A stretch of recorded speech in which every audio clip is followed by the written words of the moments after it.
নমস্কার বন্ধুরা, আবারও আজ নতুন একটি ভিডিও নিয়ে চলে এলাম।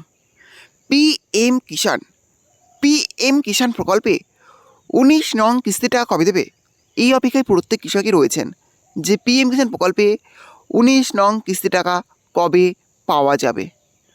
পিএম কিষাণ প্রকল্পে 19 নং কিস্তি টাকা কবে দেবে অফিসিয়ালভাবে তারিখ দিয়ে জানিয়ে দিয়েছে যে পিএম কিষাণ প্রকল্পে 19 নং কিস্তি টাকা কৃষকরা কবে তাদের ব্যাঙ্ক অ্যাকাউন্টে পেতে চলেছেন। আর এই 19 নং কিস্তিতেই কৃষকরা পেতে চলেছেন 2,000 টাকার বদলে 4,000 টাকা।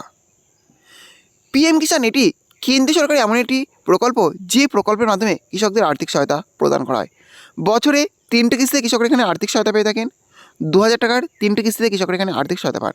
আর সেই টাকা এবার বাড়তে চলেছে 2,000 টাকা বদলে 4,000 টাকা। হ্যাঁ, এবার চলুন দেখে নিয়ে যাক যে পিএম কিষাণ প্রকল্পের 19 নং কিস্তি টাকা কৃষকদের ব্যাঙ্ক অ্যাকাউন্টে কবে থেকে ট্রান্সফার করা হবে।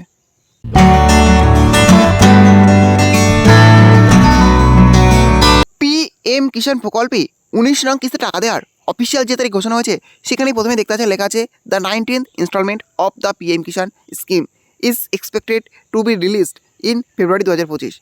Based on previous patterns, beneficiaries should complete their eKYC via the PM Kishan portal or a CSC to ensure timely payment. For updates, check the official website. অর্থাৎ PM কিষাণ প্রকল্পের 19 নং কিস্তি টাকা কৃষকরা তারা তাদের ব্যাঙ্ক অ্যাকাউন্টে পেতে চলেছেন ফেব্রুয়ারি মাসে অর্থাৎ বাজেট পেশের পরেই কৃষকরা পেয়ে যাবেন পিএম কিষাণ প্রকল্পের 19 নং কিস্তি টাকা।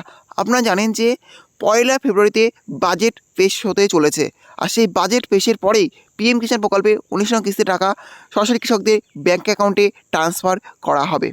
আর পিএম কিষাণ প্রকল্পে 19 নং কিস্তিতে কৃষকরা পেতে চলেছেন 2,000 টাকার বদলে 4,000 টাকা। যত শোনা যাচ্ছে যে বাজেট পেশের পরেই 2,000 টাকার বদলে 4,000 টাকা কৃষকরা পিএম কিষাণ প্রকল্পে 19 নং কিস্তি টাকা কৃষকদের ব্যাঙ্ক অ্যাকাউন্টে ঢুকে যাবে। এখন দেখার যে কত তাড়াতাড়ি এবং কত টাকা পিএম কিষাণ প্রকল্পের কৃষকরা পায় সেই অপেক্ষায় প্রত্যেক কৃষক তাকিয়ে আছেন। আশা করা হচ্ছে যে খুব শীঘ্রই সেই টাকা কৃষকরা পেয়ে যাবেন। এই ছিল আজকের আপডেট। ভিডিওটি ভালো লেগে থাকলে অবশ্যই লাইক, শেয়ার এবং কমেন্ট করবেন এবং এই ধরনের নতুন নতুন ভিডিও সবাইকে পাওয়ার জন্য চ্যানেলটা অবশ্যই সাবস্ক্রাইব করে রাখবেন।